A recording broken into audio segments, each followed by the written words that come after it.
There's some kind of woodpecker on the dead tree right there. Let me zoom in a little bit more.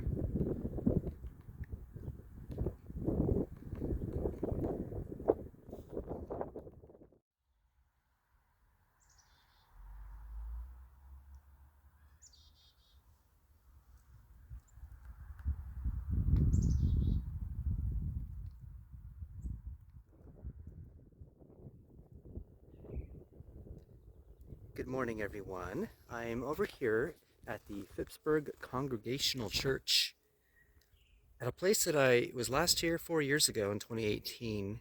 Took a look around and didn't really, at the time, recognize the significance of this tree that you see before us here. This is one of the oldest trees in New England, from what I saw online, and I didn't really dive too deep into all the details, but this here is called the English linden tree. And get this, it was planted in 1774 by, I think, an English settler or British settler.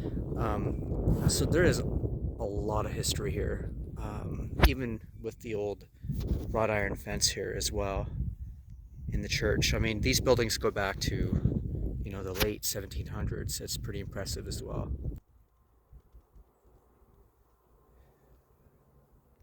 Now, if you would have come out here about a month and a half, 2 months ago, it would have been covered in leaves.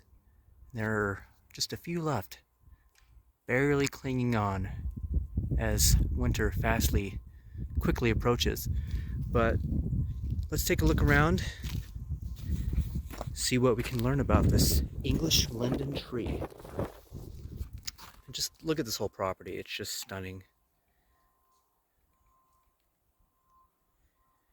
Right over there is the Topman Library. I just filmed that last week, I think it was. And then the Historical Society is right next to it. So very, very historic part of Phippsburg. There's the Congregational Church. Now maybe the building is not as old as I advertised it. I think 1802 is when it was established.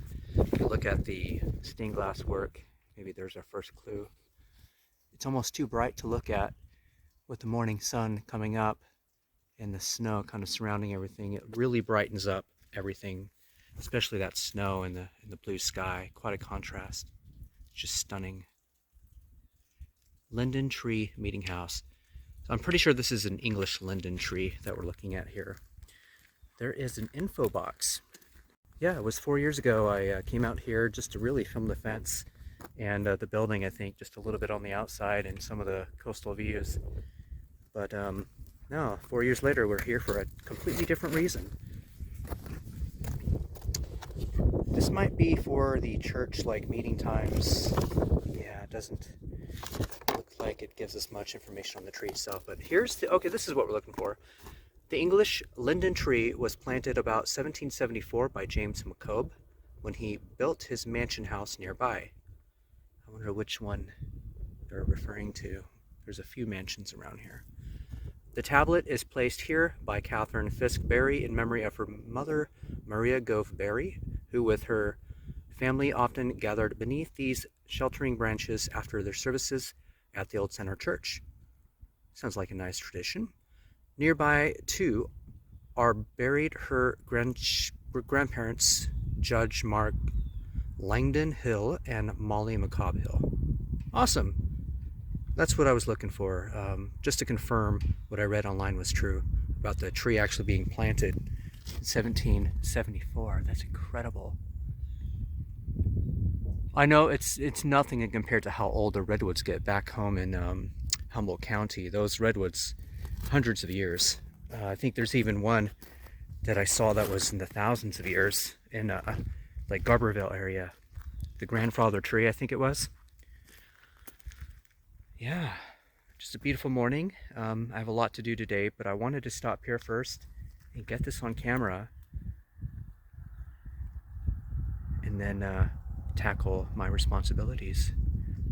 It's just so pretty. I bet during the fall this must have been just stunning as well, but with the snow, I mean, it's just a perspective I'm not used to seeing all that often.